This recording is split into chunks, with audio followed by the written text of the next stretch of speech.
Hi everyone, welcome to our farm life. So for today, I'm gonna pick some guava from our backyard. So this is it, guys. Lots of guavas around here.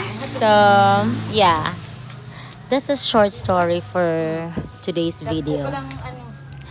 And then guava is my favorite fruit basically, and I wanted to share with you guys my sweet guava.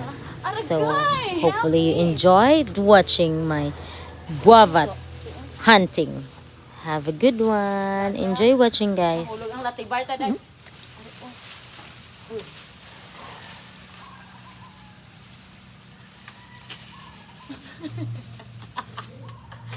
Ha! Kinili! Uy, Diyos ko naman. Pagkakabuya. Dito sa punta, paano ko na mahulog kaya sa punta ginaya? Hala, damo dito to, oh. Ito, damo dito. Ito, sa punta, nagkakad ko. Luksuhan ko siya dahil, gaga. Luksuhan ko siya. Uy!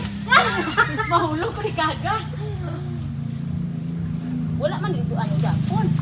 Hindi mo tama ba mahulog ka? Uy, angay, nasa iya dahil postal mo ay nagmahal ka. Ari pala, oh. Ari sa sunod to damo, oh. Ari, oh. Non, kakabit-kabit. Ari, oh. Tama na na, to.